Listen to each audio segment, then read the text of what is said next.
Welcome to the Exceptional Educators Podcast by Frenalytics EDU, where innovation meets inclusion in education. I'm your co-host, Nisha Srinivasa. And I'm Matt Giovanello, the CEO and co-founder of Frenalytics. At Frenalytics, we put special education and English language learners front and center. Our award-winning Frenalytics EDU platform helps streamline progress monitoring, improve communication and compliance, and offers truly personalized learning to your students of all abilities. Each episode of our podcast features candid conversations with district and school leaders, classroom changemakers, EdTech founders, and industry executives, all dedicated to transforming learning for each student, especially our learners with unique abilities. With the focus on extraordinary educators and the exceptional students they serve, we explore the latest in special education, accessible technology, and inclusive leadership. In this episode, Exceptional Educators is exceptionally thrilled to welcome Hayley Spira-Bauer. A leader in the EdTech space, Hayley effortlessly blends her passion for education access and advocacy through her work with Fullmind Learning. So we are so thrilled to have Hayley with us today. Welcome. Thank you so much for being here. Thank you so much for having me, Nisha and Matt. We're so excited to launch into our conversation today. And speaking of launch, we have an opening question for you just to get us started. I'm sure you know, as a former educator, something that pops up in the world of education is thinking about why, thinking about why we're here, why we're centered in this work. And so that's what we want to start off by asking you today is, what is your why? What has brought you to the world of education, and what continues to keep you here? Well, thank you again for having me. I'm so honored to be with you both today. The why question is such an important one, especially in education, which is a job that is daunting, relentless, challenging, and also exceptionally rewarding. For me, my why is that I was very privileged and fortunate to have a high quality education as a child. And that is not true for every student. Our country has really amazing schools and schools that struggle. And a student's ability to be in an amazing school depends on their geography when they're born very often. And so my why that persists today is around the idea that every child deserves an exceptional education. And I continue to seek opportunities to ensure that every single student, regardless of what zip code they're born into, has a chance to have an exceptional teacher. Hayley, that was a perfect way to summarize a why in one short paragraph of a decades-long tenure, not only in education, but now supporting educators outside of the classroom. I would love to hear more about the various roles you've taken on over your past few decades in the education and the EdTech space. You're the Chief Academic Officer and Chief Operating Officer of Fullmind, but you're also an advisor, a mentor, a parent, an advocate, and more. Tell us about how that collective time in education has impacted your work in this sphere, and if there's maybe one or two little tidbits from your time at Fullmind that has kind of become the genesis of everything you're doing. We'd love to hear more about it. You know, after leaving the brick and mortar setting about almost 9 years ago now, I was uncertain if I would feel comfortable not having a school or a classroom in front of me every day when I woke up. I felt like so much of my identity was wrapped up in being a teacher and an administrator and just generally being around kids. So much so that even today, which, you know, it's almost 9 years later, one of my major asks when I visit partners or potential partners is, can I please do a read aloud? Because I miss it so much. But now in the space that is, as I call it, school adjacent, I am able to do something which I think is really powerful. I'm able to learn what works and what doesn't work and under what conditions when we talk about solutions for students and solutions for teachers and solutions for schools. I became obsessed pretty recently with the research to practice gap. This idea that we know what research tells us what interventions are most effective for kids. The problem is that when we don't intervene effectively and we don't implement these research-based interventions effectively, they don't work for every kid.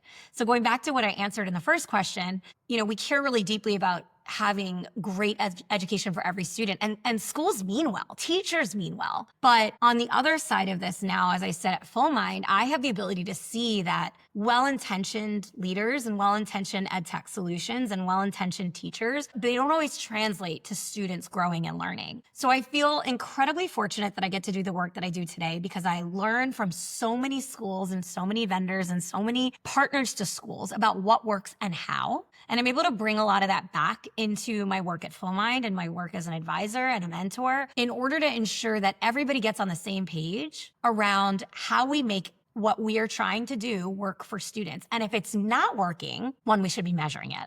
But if it's not working and what we're measuring is showing us it's not working for kids, we have to stop and tweak our solutions and our work so that students actually benefit from every resource we're pouring into them. I just want to say thank you so much for sharing. It really resonated with me what you just said about schools and teachers really being well-intentioned. I think that's really refreshing to hear that there's an awareness and understanding that folks within the system of education are doing the best they can with the resources that they have. And I'm really curious, what have you taken from your experience in doing school observations, being present actually in the classroom? What have you taken from those experiences that have transferred to the work that you do at Fullmind? Like, what are some examples of the work that you've seen and how that transferred over? I continue to believe very deeply that classrooms should be loud and learning should be hands-on. And that might sound funny coming from a leader at an EdTech organization where our teachers are virtual. But even in that setting, I think it is very true that our educators, our students should be highly engaged, and engagement can look so many different ways. And the learning environment should be rich with voice and joy and excitement. I never want to be the student in a classroom who is listening to somebody drone on and share information at them. First of all, my ADHD doesn't allow it. My personality doesn't allow for it. And, most kids are like that. The first thing my boys said to me when they came home from kindergarten, I have two boys. They're not the same age, but they both said this to me, unbeknownst to one another, was, Mom, I had to sit at a desk for so long in kindergarten. And it was just like a smack in the face to me and everything I know about being an educator and everything I've learned. And again, like well-intentioned teachers, this is not a condemnation of the teachers that my boys had, but more a remark on the evolution of our system and education over time. And so what I've seen in the best schools, in the best learning environments, in videos, in person, whatever it may be, are educators that are really seeing their kids for who they are. They're engaging in a back and forth, a dialogue about learning, and they're building curiosity within their classrooms. You don't have to answer a question with that's right or that's wrong. So often the best reply from a teacher is, what makes you say that? Tell me more about your thinking. And soon you hear in kids in a powerful learning environment, you hear kids echoing those same things. And your modeling as an instructional leader becomes the voice of your children and your students. And so what I've taken from the many observations I get to do in my role, and also the thousands and thousands and thousands of hours I've watched of great teaching on my platform, is that joyful learning is loud and it is engaged and it is curious. I think through the thousands of hours of watching those observations through Fullmind's platform, you would probably agree with the old adage too, Hayley, that talent is everywhere, but opportunity is not. And I think that bringing a virtual classroom into the fold and making it ubiquitous of classrooms and of schools nationwide and frankly around the world is leveling the playing field, so to speak, of the zip code adage that you brought up, where if you're not in a wealthy, affluent, well-to-do neighborhood with parents who can advocate perhaps more than others can, then as a result, your education's not as good. That's not the case anymore. It shouldn't be the case anymore, especially in this world of COVID-induced virtual learning that really skyrocketed that. And so to the families, the schools, the administrators, where you think that they might be a little bit stuck in old ways, that virtual learning can't work, what do you say to that? Where in a virtual learning environment, there's actually more there's more critical thinking happening. There's more interaction happening. There's more learning happening. How do we get over that hurdle of getting past those old tactics and saying that this can happen virtually? So first we have to remember that emergency remote learning is not the same and should not look the same as thoughtful, planned, hybrid learning opportunities. What we all experienced, the trauma of COVID, especially in those early years, was a crisis response. So I want to acknowledge that I saw it firsthand. It was not quality instruction. And again, no one should blame our educators and our systems for that. They were doing the best they could under the conditions we were all experiencing. However, now we have this opportunity to think about what parts of our experiences from COVID, and even from before, because Fullmind itself has been around for nearly 10 years, but what we learned from those experiences and what we can bring forward that really benefit kids. And one of those pieces that I know a lot of folks are embracing and are more interested in engaging with is that hybrid learning, that virtual learning. And why are they doing that? They're doing that because we now know that the world is so much bigger than where our cars or trains or buses can drive and take us. And the best teachers for our students may not be located within that radius. So in terms of what I see in my work, we want to make sure that schools become partners and they recognize that they can go beyond their four walls to get the very best for their kids. You know, I think about so many folks that I've encountered along the way and the ways that they've implemented the work that we do at Fullmind. And I've seen just incredible examples of ingenuity and creativity. And I believe very deeply that necessity is the parent of invention. And you see in like rural America, for example, schools that have never had the choice of resources at their fingertips. They're lucky if for every application they put up, they even get one qualified candidate, meaning like their certifications match what the state requires. They don't have the ability sometimes to even vet for quality. And for so many of those folks that lead schools in rural America, the ability to bring a teacher in virtually, even temporarily, is the difference between their students excelling and no certified teacher in front of their kids at all. So I do believe that technology has the power to unlock so much for so many and really is the ability to provide equitable learning opportunities for kids everywhere. I completely agree with you. And I think technology has such a transformational power to bridge learning gaps and opportunity access for students. It really is making me think. I'm an educator myself in California, working in an urban school district. And the students that come to mind as you were sharing were students, for example, who live very far away from the school, whose parents, for multiple financial reasons, might not be able to have the resources to provide them access with coming to school every day. And so for those students, for example, for attendance reasons, I could also see the ways that this could be powerful and transformational for students to continue to access learning.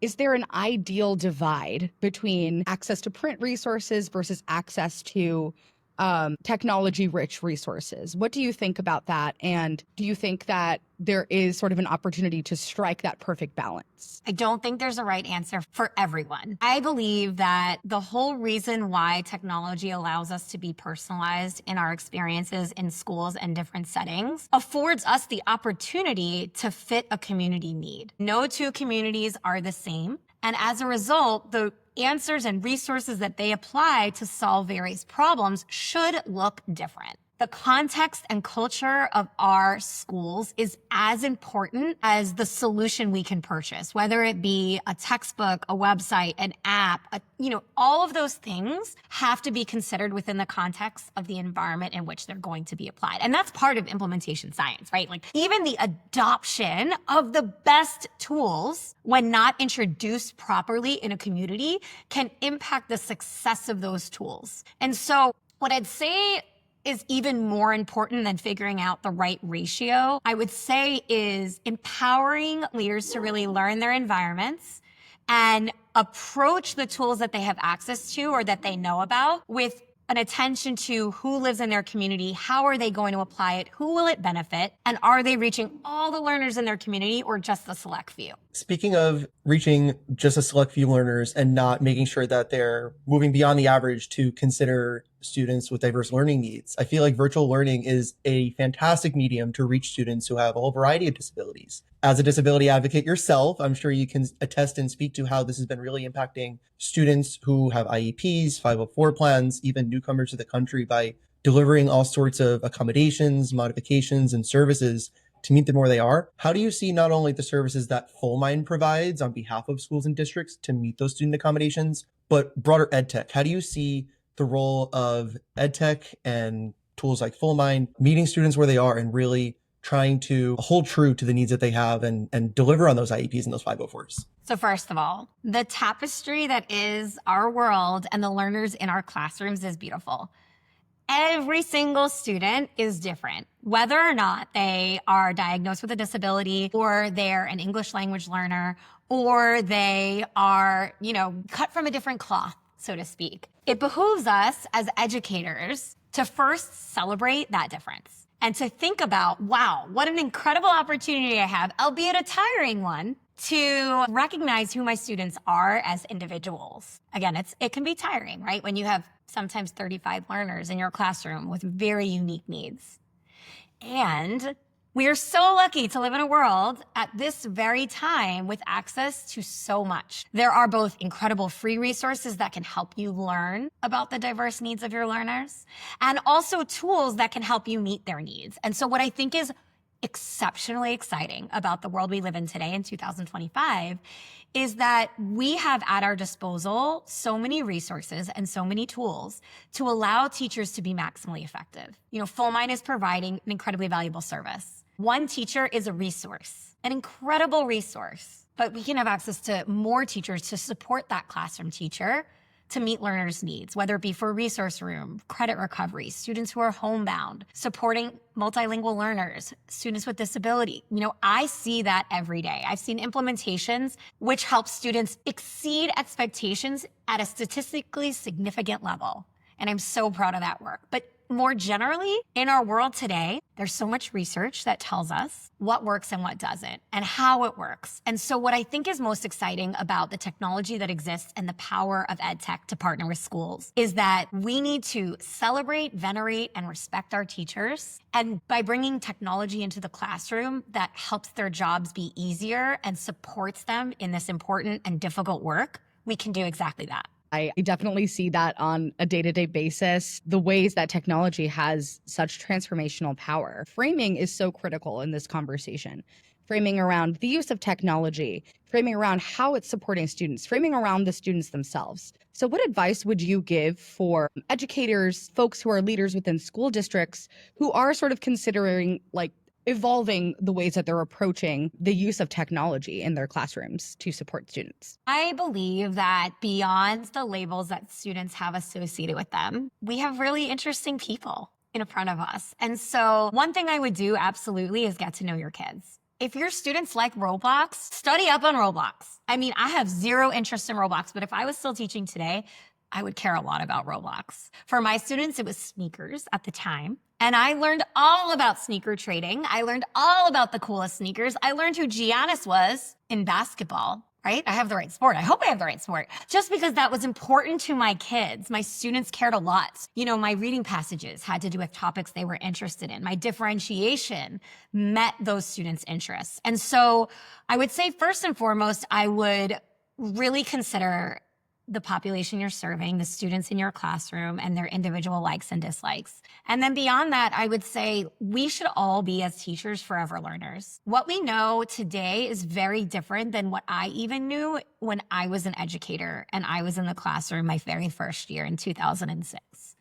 And so I'd be remiss if I didn't acknowledge that my time in schools is a little bit past. And what research we have today that tells us what works best for kids is different than what research told us then, and humbly is very different than what we knew about when I was a kid. So I would say that first and foremost is, stay up to date and make sure that you are accessing resources like coming from Castle. Again, another thing that I'm not exactly sure how to pronounce.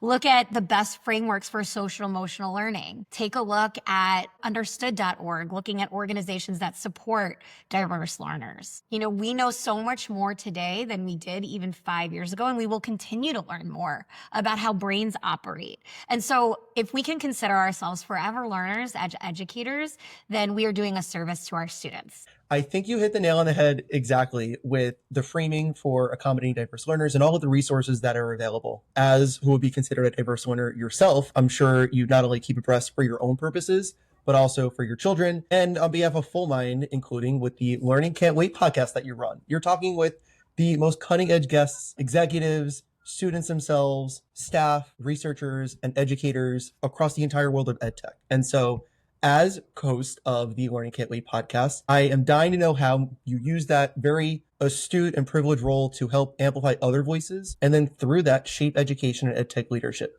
Do any particular episodes or guests come to mind? And how do you think about your responsibility with that role? How lucky am I, first and foremost, to be able to do this as part of my, right? To be able to do this as part of my job. And as you said, interview some of the most brilliant minds in education.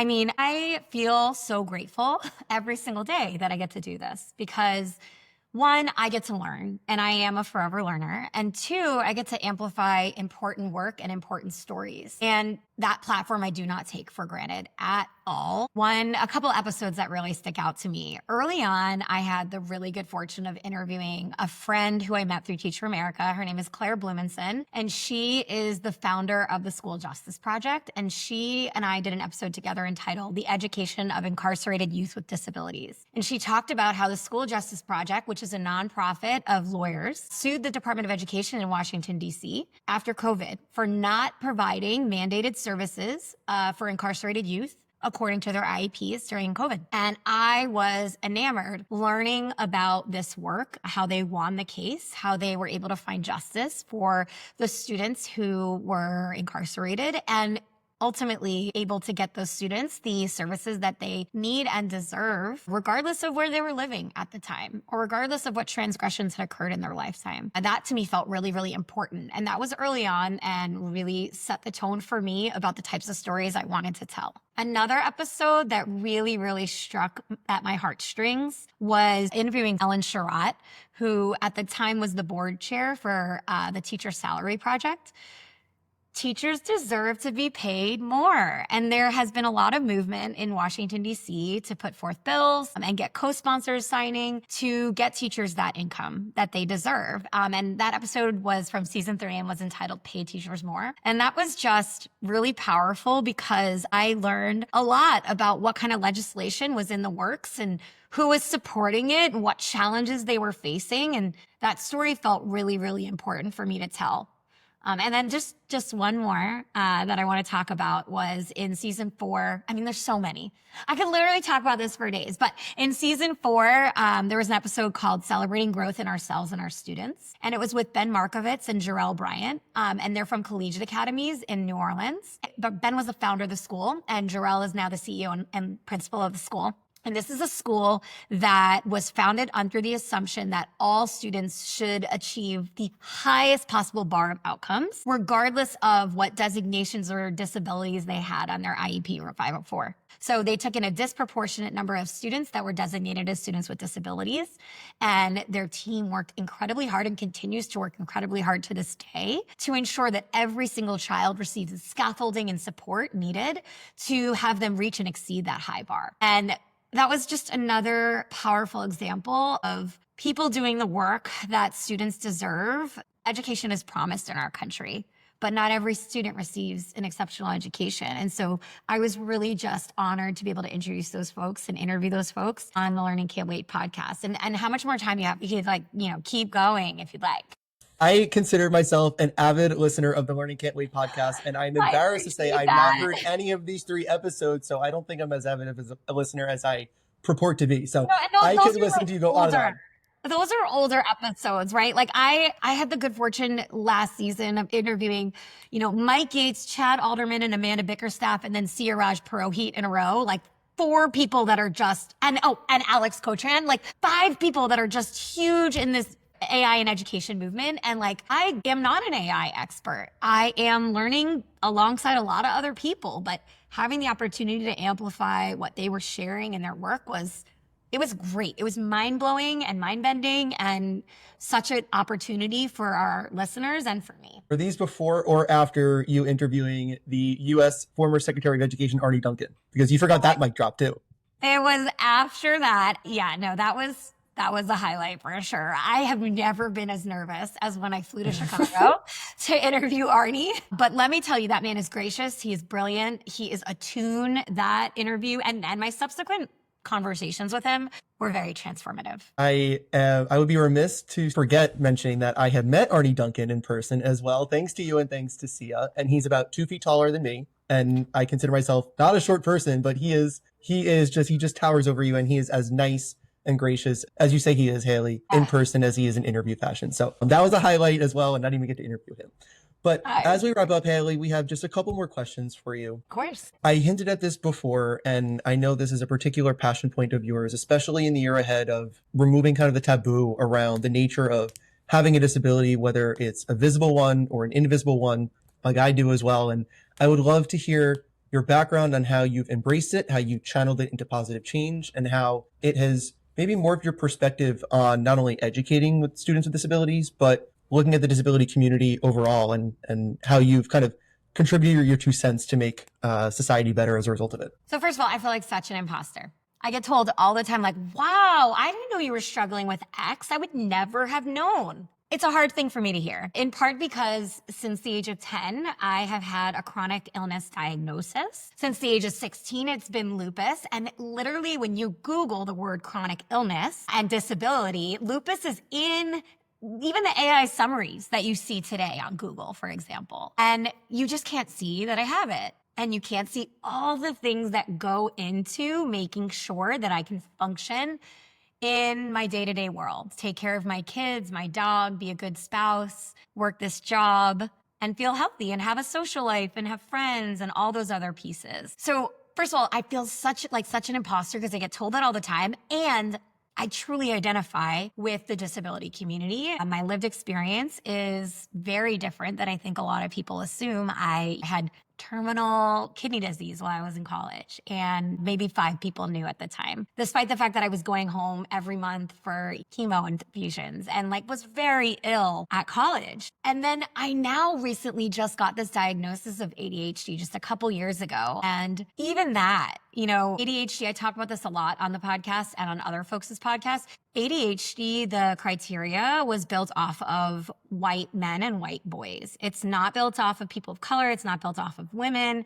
And so I don't have a typically presenting case of ADHD unless you are really familiar with how much I talk, which is one of my most common symptoms is that I'm, extremely verbose.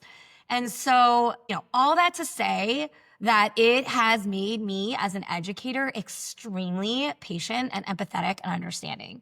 And not everybody is going to be able to say oh, I have a disability, so I'm a patient and empathetic educator. But I hope that they hear a story like this and they're able to say, just looking at someone doesn't tell their story.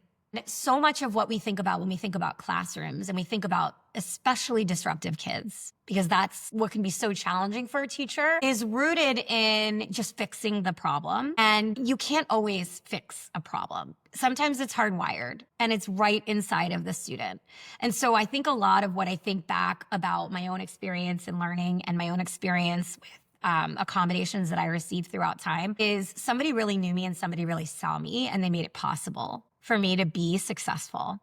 Very recently, my older son, he told me this anecdote that he got a reward in his classroom and he had earned a number of points and he redeemed the reward and he was so proud and so excited. And I said, oh, which one did you choose? Because I had seen on parent teacher night, or I had seen this list and it was pajama day, you lunch with the teacher, all these things. And he's like, oh, Mom, I did the gallery walk. And I'm like, what's the gallery walk, bud? He's like, oh, I get to walk down the hallways and look at all the hallway art for the other teachers. And in my head, I'm like sirens, alarm, he just needs to get up and move. And my husband and I know this about him, but this was a new teacher. And the fact that that was one of the rewards she had really spoke to me. And this teacher he has this year subsequently has proven time and time again that she understands the diversity of the learners in her classroom. And I'm so grateful he's in there because that isn't innate for every educator. And so, when I tell my story and I think of my own story, I think about, going back to seeing your kids for who they are and what they need. And even kids with the same exact diagnosis are not going to need the same things. And that is an important part of the story that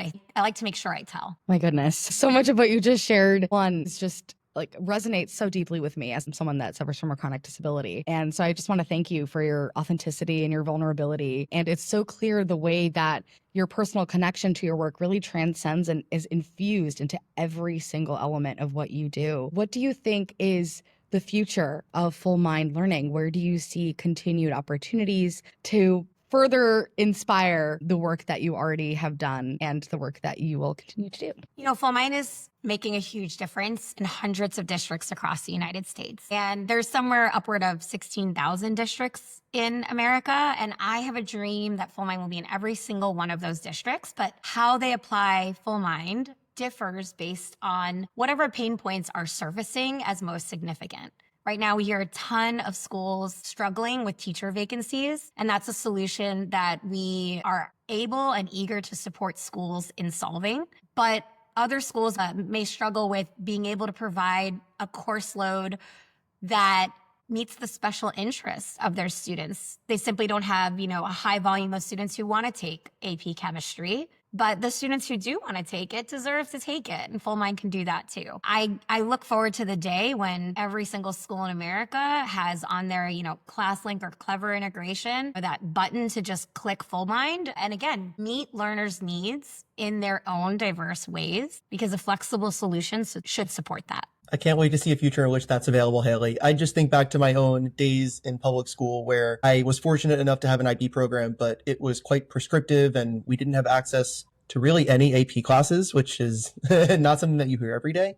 But my exposure to things like computer science, like business, were just classes that I did not have an opportunity to take. And I was very grateful to have gone to a well-funded public school. I think back to other types of programs where they don't have IB, they don't have AP, they don't even have advanced honors classes. And there's just such a wide opportunity gap that virtual learning and virtual teaching can really fill. And it'll just help the quality caliber continue to rise and help students achieve even more than what we think they're capable of. So on that note, I'd love to wrap up by asking you a question, Hayley, that we ask all of our guests. And our question to you is, what does being an exceptional educator mean to you? Being an exceptional educator to me means bringing your authentic self to the classroom every day and seeing the authentic selves of your students in your classroom represented in how they interact, how they engage, and how you build content and engage students in their learning every single day. That is absolutely incredible, and again speaks volumes to the work that you are doing in paving the path